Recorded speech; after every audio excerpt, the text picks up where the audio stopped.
তরিকায় সমাজ নাই নাকি আছে? নবীর তরিকায় সমাজ নাই।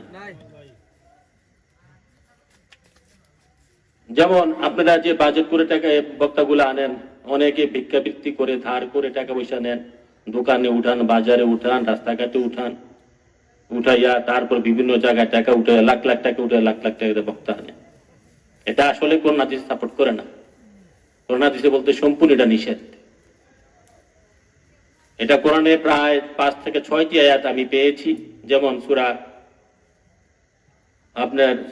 নাহলে 95 নম্বর আয়াতে আসছে। সূরা এই বাবারা কথা বলে না, বাচ্চারা কথা বলে না। সূরা বাকারা 41 নম্বর আয়াত, সূরা মায়েদা 44 নম্বর আয়াতে আসছে। আল্লাহ পাক বলতেছে, ওয়ালা তাশতারু বিআয়াতি সামানান কালিলা। আল্লাহ বলতেছে, 2 জায়গায় আসছে একই আয়াত, হে দুনিয়াবাসী, তোমরা আমার কোরআনের আয়াতগুলাকে দুনিয়ার তুচ্ছ দামে বিক্রি করো না।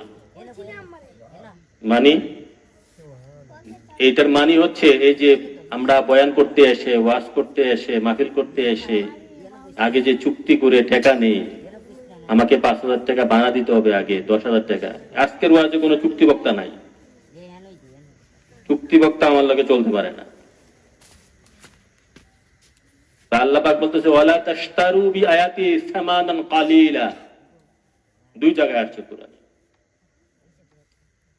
যে আমার কোরআনের আয়াত হাদিস বিক্রি করে তোমরা চুক্তি করে টাকা নিও না। যদি ভালোবাসা হাদিয়া দেয়, এটা দেওয়া নেওয়া সুন্নত। হাদিয়া দেওয়া নেওয়া সুন্নত। ওই যে 2 মাস হবে মনে হয়, আপনাদের মন্ত্রী একটা মাহফিল করেছিলাম, আরো ছোট আয়োজন, লোক প্যান্ডেল ভরছে। আমি ওঠার পর প্যান্ডেল অনেক ছোট ছিল, উঠানের মধ্যে করছে। তারা নিজেরা বলছে, মন্ত্রীর লোক মনে এখনো আছে, তারা নিজেরা বলছে, তা আমি মাহফিলের কিছুদিন আগে, 15-20 দিন আগে সুন্নি জামাতের বড় বক্তা আনছিল 60,000 না 50,000 টাকা দিয়ে। তারা আমার ওয়াজ শোনার পর বলছে, হুজুর কিছুদিন আগে যে আমরা এত 1000 টাকা দিয়ে একটা বক্তা আনছি, আমি বক্তার নাম বললাম না, নাম বলা ঠিক না। কয় উনি যে ওয়াজ করছে আর আপনি যে ওয়াজ করছেন, আপনার তো আমরা 5,000 টাকাও দিতাম না। আমি বলছি, আমার টাকার জন্য তো আসি না। আপনার ওয়াজের সাথে তাদের ওয়াজ আপনারটার সাথে তুলনা হয় না। আপনার কি কথা, তারা কি বলে গেল, 60,000 টাকা দিচ্ছে সুন্নি বক্তা, ফেসবুকে ভাইরাল, নাম বলার দরকার নেই, তারাই বলছে। বাবারা, এটা তো দোষ মোল্লাদের না, যারা চুক্তি করে ওয়াজ করে, এটা দোষ তাদের না, দোষ আপনাদের, যারা আপনারা টাকা দিয়ে দাওয়াত দেয়, দোষ আপনাদের। দোষ হচ্ছে আপনাদের। আপনারা কেন আনেন এই বক্তা? আপনারা মানুষ হওয়ার জন্য, নাম করার জন্য, আল্লাহ রাসূলের সন্তুষ্টির জন্য নয়, আল্লাহ রাসূলকে পাওয়ার জন্য নয়, নাম করার জন্য, লোক জমানোর জন্য এগুলা আসেন। বড় মাকে লুক হইব, নাম হইব। বাবারা, এগুলা না ছাড়তে পারলে রোজা নামাজ করে কোনো লাভ নাই। আপনি কি নামাজ পড়েন মানুষকে দেখানোর জন্য? এই নামাজ শিরক। আপনি রোজা রাখেন মানুষকে দেখানোর জন্য?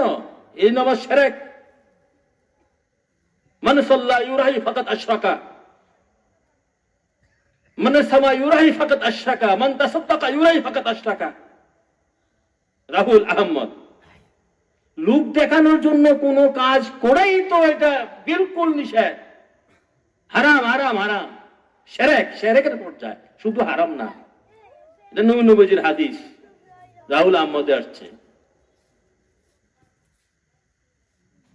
তো এখন যদি আমরা এই এত দামি বক্তা আনতেছি এত টাকা দিয়া, বক্তাও পাইছে যে আমার তো নেই, আমি চুক্তি। আর বক্তারা কেন চুক্তি এত টাকা দাবি করে? বক্তা মনে করে যে আমি যদি 60, 50, 1 লাখ টাকার বক্তা হই, তাহলে আমি তো বড় হয়ে গেলাম, বড় বক্তা।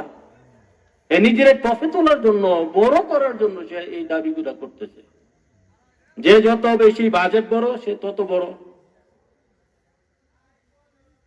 যার বাজেট বেশি, তার ওজন বেশি। আপনারা সাধারণ মানুষও তা মনে করে এবং বক্তারাও তা মনে করে।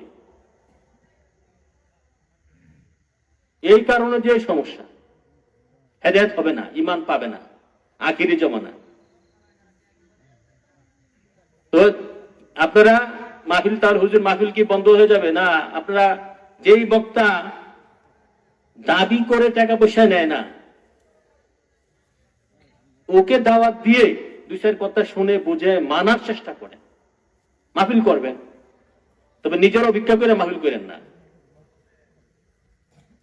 আর মাহফিল করবেন নিয়ত থাকবে এই, মাহফিল করবেন নিয়ত থাকবে বাবা এটা আমার ওয়াজ না, এটা ভূমিকা হিসেবে আমি সব জায়গায় বলি, আমি না বললে কে বলবে, এই আমার ওয়াজের পূর্বে ভূমিকা হিসেবে সব জায়গায় বলি। মাহফিল করবেন একমাত্র আল্লাহ আল্লাহ রাসূলের সন্তুষ্টির নিয়তে।